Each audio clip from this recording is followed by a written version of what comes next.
Hello, students. A very warm welcome on the YouTube channel of Analyst IAS. Recently, N.R. Narayan मूर्ति जो इन्फोसिस के founder हैं, इन्होंने basically एक speech कही थी कहीं पर, और इसमें एक डिबेट है क्योंकि इन्होंने कहा था कि इंडियन वर्कर्स को लगभग जो यंग इंडियंस उनको 70 आवर्स अ वीक वर्क करना चाहिए ताकि इंडिया की प्रोडक्टिविटी इंक्रीज हो सके। तो थोड़ा डिबेटेबल टॉपिक है। नाउ सबसे पहले अगर हम बात करेंगे वर्कर प्रोडक्टिविटी के बारे में, तो इंडिया में लोअर वर्कर प्रोडक्टिविटी जो बोला जाता है ये थोड़ा डिबेटेबल है। द रीजन इज इनकम को अगर हम as a proxy for productivity use करते हैं तो ये एक्यूरेटली जो वर्कर प्रोडक्टिविटी है उसको डिफाइन नहीं करता है। अगर हम इसको इनकम से कंपेयर करते हैं तो शेयर जो वर्कर्स होते हैं उनका जो शेयर है प्रॉफिट से कंपनी से, तो ये जो होता है इसका एक कारण है वो है अनफेवरेबल लेबर लॉज भारत में, एक इनफॉर्मल एम्प्लॉयमेंट राइज है, अनफेवरेबल वर्किंग कंडीशंस हैं। सो रिपोर्ट ये सजेस्ट करती हैं कि भारतीय जो हैं वो वर्क तो कर सकते हैं लेकिन इनको लोअर वेजेस मिलते हैं। तो ये जो लोअर प्रोडक्टिविटी के जो क्लेम्स हैं इसको ये अंडरमाइन करता है ये चीज। तो प्रश्न ये उठता है कि कितने घंटे लगभग एक एवरेज यंग इंडियन जो है वो काम कर रहा है। तो 2019 का टाइम यूज सर्वे इंडिया में जो हुआ था, इसके डेटा के हिसाब से जो यंग इंडियंस हैं जो लगभग 15 से 29 की एज की ग्रुप के बीच में आते हैं, they approximately work for 7.2 hours a day. So इतना ये वर्क करते हैं रूरल एरियाज में। और अर्बन एरियाज की बात करें तो लगभग 8.5 घंटे एक युवा काम करता है। द रीजन इज, और स्टेट वाइज कंपैरिजन करेंगे तो जो टाइम स्पेंड है वर्कन एरियाज में वो ज्यादा है रूरल एरियाज के मुकाबले। बट उत्तराखंड में प्रोडक्टिविटी थोड़ा ज्यादा है। उत्तराखंड के जो लोग हैं वो लगभग अगर देखा जाए on an average that is around 9.6 hours वो एक दिन में देते हैं। तो इंडियन वर्कर और उनका प्रोडक्टिविटी स्टेटस अगर हम देखेंगे तो डिस्पाइट कि इंडियंस जो हैं वो नियरली 48 आवर्स अ वीक काम करते हैं, ये आईएलओ का डेटा है, ये one of the highest figures है वर्ल्ड वाइड। लेकिन जो उनका आवरली स्टैंड है, जितना वो आवर्ली कमाते हैं, दैट इज अराउंड $8.47 और यू कैन से अराउंड $9 वो अर्न करते हैं। सो कंट्रीज जैसे कि फ्रांस है जहां पे एवरेज वर्क वीक लगभग 30 आवर्स काम करते हैं एक हफ्ते में, बट वहां की जो प्रोडक्टिविटी है वो काफी ज्यादा है, वो लगभग है $58 पर आवर।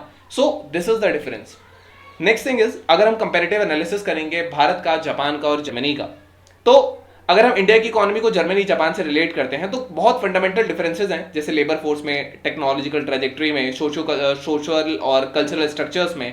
तो इंडिया एक यूनिक अप्रोच इंडिया के पास होनी चाहिए जिसमें जो इन्वेस्टमेंट हो वो सोशल इन्वेस्टमेंट्स पर हो, डोमेस्टिक कंजम्पशन पर हो, पोटेंशियल हो सस्टेनेबल डेवलपमेंट के लिए, क्योंकि जापान और जर्मनी में भारत से ज्यादा लोग कमाते हैं। Here is the chart, you can C there income.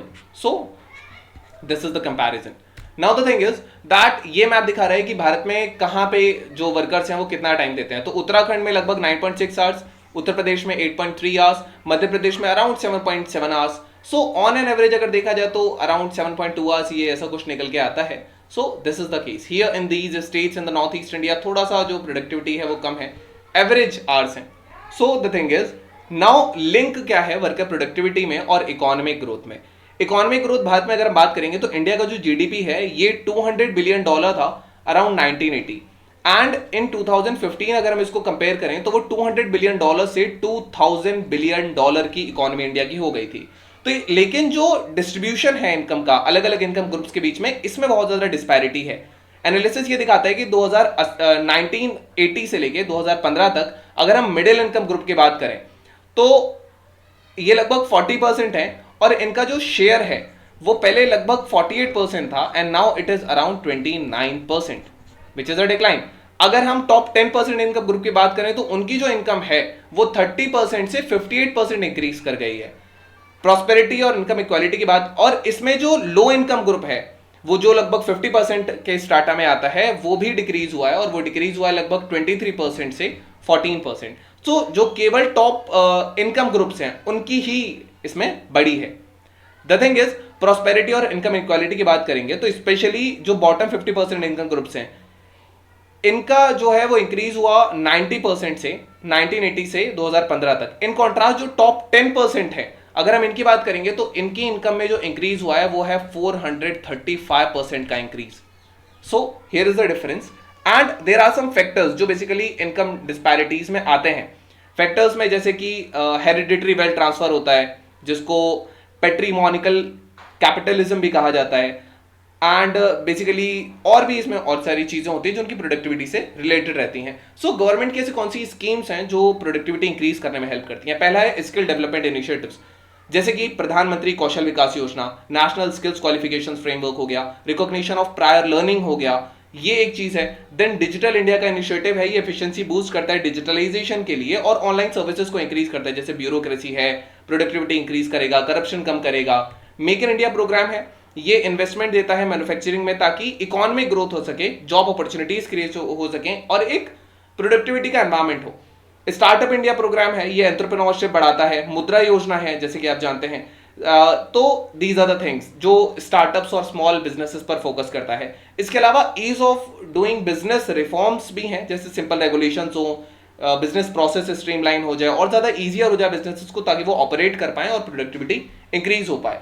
Then इसके अलावा इंडस्ट्रियल कॉरिडोर्स बनाए जा सकते हैं अक्रॉस द कंट्री ताकि इन्वेस्टमेंट्स को अट्रैक्ट किया जा सके, जॉब्स बनाए जा सके, इकोनॉमिक ग्रोथ स्टिमुलेट की जाए. Here you can see in this image, so there are different corridors connecting this. So here it is. The next thing is that incentives हो रिसर्च एंड इनोवेशन के लिए, जैसे Atal innovation mission and biotechnology industry research assistant council है, ये support देता है, incentive देता है रिसर्च इनोवेशन के लिए. इसके अलावा जो एक चीज की जा सकती है वो है टैक्स रिफॉर्म्स, जैसे जो जीएसटी की बार बार कमेटी बैठती है तो उसमें टैक्स को सिंप्लीफाई किया जा सकता है. कुछ स्पेसिफिक अगर बिजनेस को बूस्ट करना हो वहां पे जीएसटी कम किया जा सकता है. So these are the things which can be done. अब आर्गुमेंट्स फेवर में क्या है कि लॉन्ग वर्किंग आवर्स होने चाहिए. सबसे पहली बात, भारत की जो वर्किंग एज पॉपुलेशन है ये लगभग अपने हाईएस्ट लेवल पे पहुंचेगी और ये पहुंचेगी लगभग 68.9% पर एट अराउंड 2030 तक. तो इतनी हमारे पास यंग पॉपुलेशन होगी, वो पॉपुलेशन जो वर्क कर सकती है. तो भारत की लगभग रिलेटिवली यंग पॉपुलेशन है, मीडियन एज लगभग 28.4 ईयर्स का है, तो एक कॉम्पिटिटिव एडवांटेज है भारत के पास. इंडिया डेडिकेटेड लेबर फोर्स पर रिलाई करता है, जो यंग इंडिविजुअल जो हैं ये लगभग 70 घंटे से ज्यादा पुट कर सकें पर वीक ताकि वो नेशनल बिल्डिंग में हेल्प कर सके. सेकेंड इज, अगर डिसिप्लिन वर्क कल्चर होगा, हाईली डिटरमाइंड होगा, एक्सेप्शनली डिसिप्लिन होगा, डिलीगेंट होगा, देन इंश्योरेंसेज होंगे वहां के एम्प्लॉयज के, तो ये हेल्प करेंगे. और अगर ये हम केवल एक जनरेशन में ही इस गैप को बिल्ड कर लेते हैं या ब्रिज कर लेते हैं, so that would be favourable for us. Then Germany Japan से लेसन्स लिए जा सकते हैं. एवरेज एनुअल वर्किंग आवर्स जो जर्मन या जापान की हैं, ये जब वर्ल्ड वॉर हुआ था उसके बाद पीक कर गए थे. ये लगभग 2200 आवर्स से लेके 2400 आवर्स ये एक साल में वर्क करते थे. That is around 8.3 to 9 hours per day.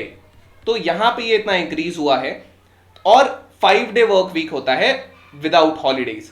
The thing is, एक स्विफ्टली प्रोग्रेशन नेशन के लिए जैसे हमारा देश है, तो 5-day वीक स्ट्रक्चर जो है ये भारत में उतनी तेजी से लागू नहीं है, तो ये किया जा सकता है. It should be committed. Then labour productivity बढ़ाई जा सकती है, वन ऑफ द लोएस्ट है भारत में, तो इस पे फोकस किया जा सकता है. देन स्किल डेवलपमेंट के लिए पोटेंशियल है. ये एसेंशियल नहीं है कि फुल्ली 70 घंटे ही दिए जाएं कंपनी के लिए, लेकिन एक व्यक्ति 40 घंटे भी दे सकता है अपनी प्रोफेशनल रिस्पॉन्सिबिलिटीज को, एंड जो बाकी बचे 30 आवर्स हैं वो अपनी पर्सनल स्किल एनहेंसमेंट के लिए. सो इसका मेन चीज है कि जो एडिशनल आर है ये वहां पे अचीव करना या वहां पे मास्टरी करना जो एक व्यक्ति का जो चूजन फील्ड ऑफ एक्सपर्टीज है. So this is how it can be done. Then there are arguments जो अगेंस्ट कहते हैं लॉन्ग वर्किंग आवर्स के. सबसे पहली चीज जो आती है कि जो प्रोडक्टिविटी और लॉन्ग वर्किंग आवर्स है इनका आपस में कोई खास रिलेशन नहीं है. रिसर्च बेसिकली कंसिस्टेंटली ये शो करते हैं कि जो प्रोडक्टिविटी है, अरे यार फक,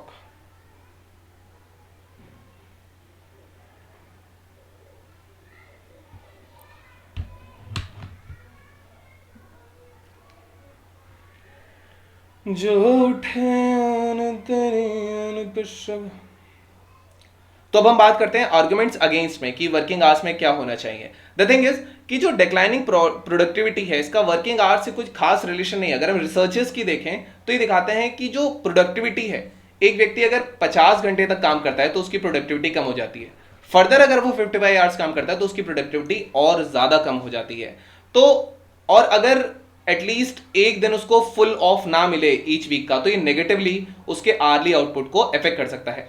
जर्मनी जापान में प्रोडक्टिविटी इंक्रीज हुई है, वर्किंग आवर्स कम हुए हैं, तो एनुअल एवरेज वर्किंग आवर्स लगभग जो 2000 अप्रॉक्स थे वो 1400 और 1600 आ ईयर हो चुके हैं. देन वर्क लाइफ इक्विलिब्रियम नहीं बन पाता है, बर्नआउट हो जाता है लॉन्ग वर्किंग आवर्स के बाद, जॉब सेटिस्फेक्शन कम हो जाता है, वर्क लाइफ इक्विलिब्रियम नहीं हो पाता, इम्बेलेंस हो जाता है। लॉन्ग आवर का मतलब कि लेस टाइम होगा स्पोर्ट्स के लिए, लीजर के लिए, और भारतीय जो है वो वैसे भी इन चीजों पर कम समय देते हैं compare to the Germany and Japan. So extended working hours जो है ये मेंटल फिजिकल फटीग ला सकते हैं, फैमिली टाइम कम कर सकते हैं। So these are the things. Recently UPSC के मेंस में भी एक वर्क फ्रॉम होम से रिलेटेड क्वेश्चन आया था, तो इससे भी रिलेटेड एक क्वेश्चन आ सकता है। The thing is then health implications हो सकते हैं, जैसे स्लीप डिस्टर्बेंसेस है, रिस्क इंक्रीज हो जाते हैं आपके कार्डियोवैस्कुलर डिजीजेस के, ओबेसिटी इंक्रीज हो जाती है क्योंकि इरेगुलर मील टाइमिंग्स होते हैं, फास्ट फूड का ज्यादा प्रचलन हो जाता है, मेंटल हेल्थ इशू आने लगते हैं, then stress level, anxiety, depression, बहुत सारी चीजें। सो अगर हम महिलाओं की बात करें तो जो एक्सेसिव वर्किंग आवर्स होते हैं बहुत चैलेंजिंग है महिलाओं के लिए, ताकि वो चाइल्ड के रिस्पॉन्सिबिलिटीज भी निभा पाएं, फैमिली भी टाइम दे पाएं। तो this is the point here. Recently जो नोबेल प्राइज मिला था इकोनॉमिक्स में वो भी इसी से रिलेटेड है, जो दिखाता है कि एक वुमेन की लाइफ में एक फैमिली होने के बाद या एक बच्चा होने के बाद क्या क्या हर्डल्स आ सकते हैं। दैट इज वाई मेल जो है उसके कंपैरिजन में ज्यादा कमाते हैं। तो यहां ये एक पॉइंट दिया जा सकता है। सो लॉन्ग आवर्स अगर वुमेन देती हैं तो उनकी जो फैमिली रिस्पॉन्सिबिलिटीज हैं ये हिंडर कर सकती हैं उनकी कैरियर प्रोग्रेशन को। So now we have our today's prelims practice question, and the question says which of the following is an accurate definition of a self-employed person? A self-employed person receives a salary from their employer on a regular basis. A self-employed person owns as well as operates a business. A self-employed person is employed only for a few months in a year, or all of the above. You can type the answer in the comment section, the related phrase correct or not. Then we have today's main practice question. The question says, can working for long hours result into better productivity? What are the demerits of working for long hours? So this was all about today's video and session. I hope I understood it well. Thank you. Have a nice day and stay tuned with the Real IAS for your better preparation.